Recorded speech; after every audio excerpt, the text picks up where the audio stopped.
বাংলাদেশে স্পোর্টসকে আমরা সারা বাংলাদেশের তৃণমূল পর্যায়ে ছড়িয়ে দেওয়ার জন্য আমরা যেই কাজগুলো ইতিমধ্যে আপনাদের সাথে বিভিন্ন সময়ে আলোচনা করেছি, কথা বলেছি, এবং আমরা চাই যে খেলাধুলাকে পেশা হিসেবে প্রতিষ্ঠার মাধ্যমে আমরা প্রত্যেকটি তৃণমূল পর্যায়ে আমরা খেলাধুলাকে ছড়িয়ে দিতে চাই। কারণ খেলাধুলা এমন একটি জায়গা যে দল মত নির্বিশেষে একটি জাতিকে আমরা ঐক্যবদ্ধ করতে পারি, এবং সেখানে আমরা সবাই বাংলাদেশি হয়ে আমরা একটি বাংলাদেশকে রিপ্রেজেন্ট করি, এবং সবার আগে বাংলাদেশকে সামনে রেখে আমরা চাই যে আমাদের জাতীয় শিক্ষাক্রমে আমাদের যেভাবে সিদ্ধান্ত হয়েছে যে আমরা চতুর্থ শ্রেণী থেকে আমরা খেলাধুলাকে বাধ্যতামূলক করব, পাশাপাশি নতুন করে স্পোর্টসের যে কর্মসূচিটি এটি আমরা চেষ্টা করছি যে ঈদের পরপরই আমরা যাতে উপজেলা, জেলা, বিভাগীয় লেভেলে আমরা শুরু করে দিতে পারি, এবং সেটি একদম ইউনিয়ন লেভেল থেকে আমরা শুরু করব, এবং সেই ইউনিয়ন লেভেল থেকে শুরু করে আমরা চেষ্টা করব যে এই আগামীর বাংলাদেশে একটি যাতে আমরা বাৎসরিক একটি ক্যালেন্ডার তৈরি করব, এবং সেই ক্যালেন্ডার অনুযায়ী আমাদের স্পোর্টস মিনিস্ট্রি এবং আমাদের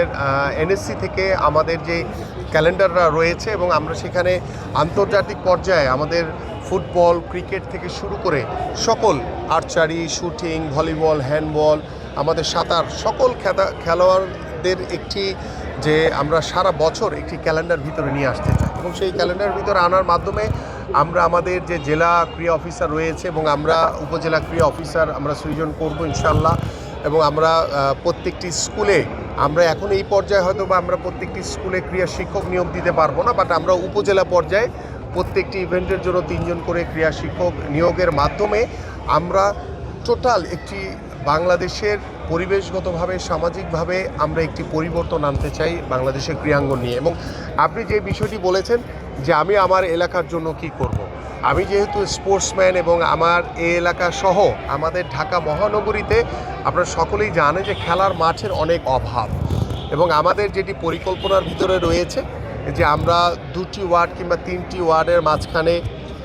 আমরা 3 থেকে 4 বিঘার মতো জায়গা যদি সরকারিভাবে অ্যাকোয়ার করে আমরা আমাদের প্রত্যেকটি এলাকার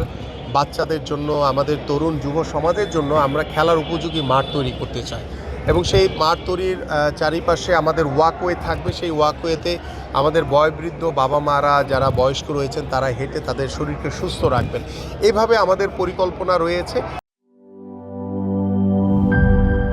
মিল্ক ক্রিম আর এক্সাইটিং ফ্রুট ফ্লেভারে তৈরি হুররে ওয়েফারের মাঞ্চি টেস্টে আপনিও বলবেন টেনশন দূর রে, হয়ে যাক হুররে।